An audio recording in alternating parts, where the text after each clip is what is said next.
Ok, donc voici un petit tutoriel sur comment gérer le tracker d'initiative sur Roll20. Donc le tracker d'initiative, c'est un outil qui est utilisé uniquement par le MJ. Bon, les joueurs peuvent un peu s'en servir, mais voilà. Vous le déclenchez seulement à partir du MJ. Donc il se trouve dans cette barre ici, vous voyez là, c'est ce bouton. Voilà. Alors qu'est-ce que c'est? En fait, c'est une liste des initiatives qui vous permet de les suivre assez facilement. Donc, pour les faire fonctionner, il vous suffit de choisir un token, par exemple ici mon monstre, et de lui faire Add Turn. Ainsi, il aura son tour. Ensuite, vous pouvez écrire son initiative à la main. Et voilà. Donc si vous voulez gagner un peu de temps, vous pouvez sélectionner aussi tout un groupe entier et faire Add Turn sur ce groupe.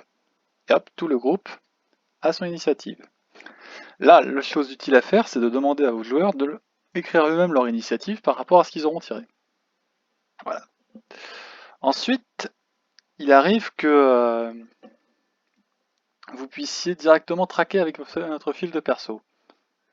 Donc pour ça, il faut que votre token soit directement lié à votre feuille de perso et qu'il soit considéré comme étant le token représentant la feuille de perso.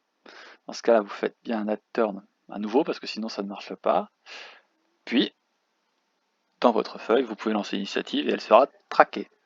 Par ici, reback, 14, hop, vous voyez que le 14 vient d'apparaître. Autre option sympa, vous pouvez l'enlever initiative comme ça. Voilà. Alors il faut faire attention avec ça parce que la plupart du temps ça ne marche pas. Il faut vraiment à chaque fois créer un nouveau personnage, enfin un nouveau add turn pour que ça marche. Donc en fait, il faudrait que vous le fassiez personnage par personnage pour que ça fonctionne. Donc là, c'est vous qui voyez, soit vous le faites directement comme ça, soit vous leur demandez simplement d'écrire l'initiative. Je pense que leur demander d'écrire l'initiative sera quand même un gain de temps suffisant, puis c'est plus facile à mettre en place. Voilà. Alors autre petite astuce sympathique, quand vous mettez votre souris ici, donc sur les différents types, vous voyez que le personnage concerné, donc le token concerné, sera entouré par un carré jaune. Ce qui est super utile quand vous voulez repérer à quel monstre vous êtes. Notamment quand vous avez plusieurs fois le même monstre. Ça c'est très pratique. Donc une fois que vous avez fini le tour de ce personnage, vous appuyez juste sur ce bouton là et ça passe au suivant. Voilà. Ensuite, maintenant que vous avez toutes vos initiatives, il serait bien de les classer. Vous appuyez sur ce bouton là, et là, vous avez plusieurs options de classement, mais celle que vous utiliserez tout le temps, c'est le classement par ordre décroissant, donc descending ici. Ce sera décroissant si vous êtes en français, mais là je l'ai un tout en anglais. Voilà, et du coup ça le classe tout seul, et vous pouvez commencer à jouer peinard. Ensuite, vous pouvez revenir là et tout supprimer si jamais ça vous amuse. Voilà.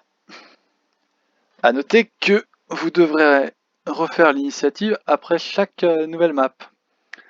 Il se peut que le tracker d'initiative garde en mémoire certains trucs, mais la plupart du temps, vos joueurs ne les verront pas. Ce qui est assez dommageable, vous me le direz. Petite astuce pour un MJ, si vous mettez un add turn et que vous faites passer la layer en GM, le tracker d'initiative garde son initiative, sauf que vos joueurs ne le voient pas.